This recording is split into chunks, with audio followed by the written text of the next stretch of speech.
We're back at Brands Hatch doing some more testing, and the intention was to try different tyre pressures. That was the main objective for the test session. So it's a track day, which means that we have open pit lane, but it does give us the opportunity to experiment a bit with the car.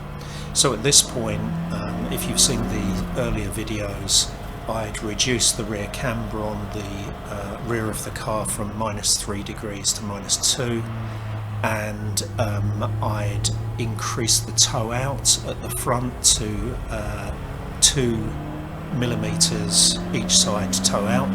That's 2mm at the wheel rims if you've seen the stringing video, and 1mm toe out at the rear. So this was going to be, those are quite a few changes to make, and it was just a case of experimenting. Now I'm trying to get more even sort of spread of load across the tyres, because we saw that the tyres were scrubbing a lot on the inside and not so much on the outside, particularly on the rears. So the day was very strange. One moment it would be sunny and the track would dry quite quickly, then it would start to drizzle, then it would be sunny again. It was quite difficult to get consistent runs, but what we did discover was very useful.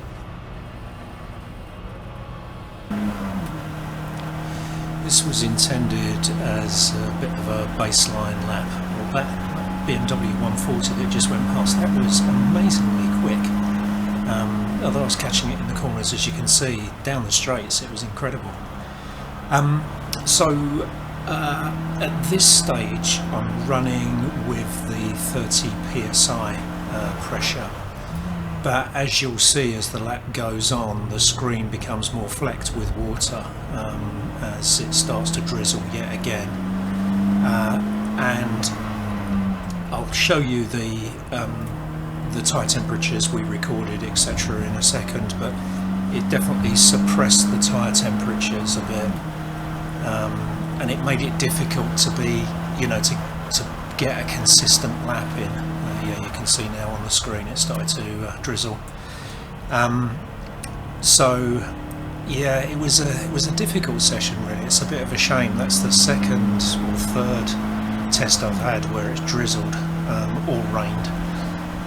And I wanted to do some wet laps, but I was rather hoping that I wouldn't just keep getting wet sessions. Anyway, let's have a look at the chart that we created.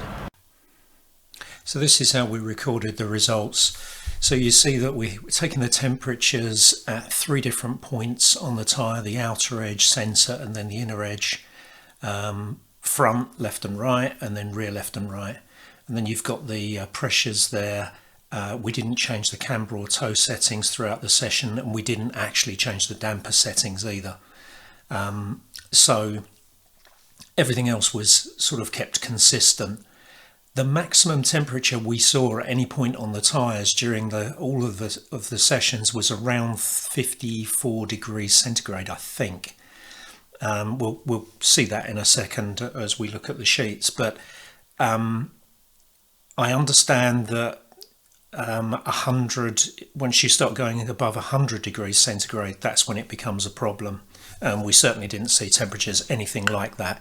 Admittedly, the tyres are going to cool a bit as we come back into the pit garage, and also, unfortunately, the floor in our pit garage was damp. In fact, there was a puddle of water when we arrived, which we managed to sweep out, but it was damp, and I'm sure that was taking the edge off the temperatures as well. Here you see the results after increasing the temperature to 32 psi at the start of the session. The pressures you see in the little boxes are the pressures that were measured at the end of the session, and then the temperatures. You can see that the inner edges of the tyres are definitely running hotter than the outer edges. No real surprise there.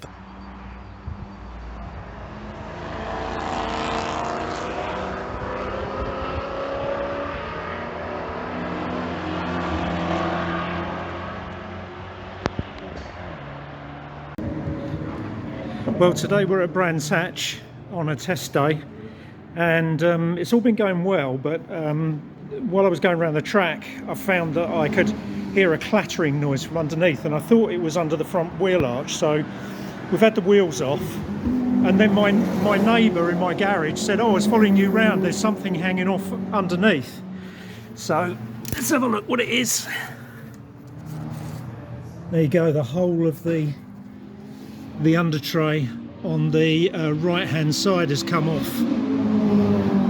So rather than try and repair it here, I'm just going to take the whole thing off. We don't need that one actually, as per the regulations. We just need this one on the left, but I'd like to get it back on, but we'll figure that out at another time. So after that little distraction, we did our final run before lunch. Now, we'd started at 30, we'd done a few runs at 30 psi, then 32, then 34. We thought we'd try 35. Now, by this point, the track was drying and the temperature was going up, as you can see up on the top right-hand corner. And the pressures went up to about 37 psi. And that was a bit too much. So 35 seemed to be the right number for us.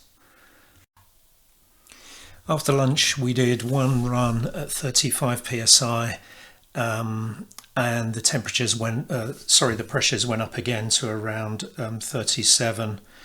And then my son, who came with me, he's a clever little stick, he said, right, now we should try a run back at 30 psi to see the contrast.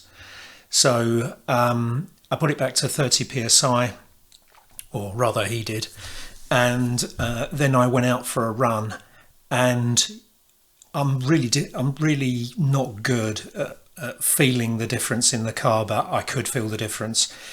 The big difference I noticed was that when you turn in at paddock, with the tyre pressures lower, what happens is the car sort of lurches over to the left, and then you feel it grip up, and you go around the corner.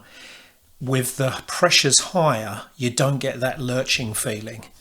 And as my son Tom said, it's probably where the tyre compresses first, and then you start to take up the travel in the suspension. And I think that's probably what it was. So much more predictable with higher pressures.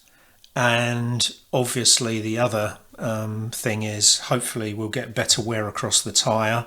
The tyre should run cooler, I understand, if you're running higher pressure.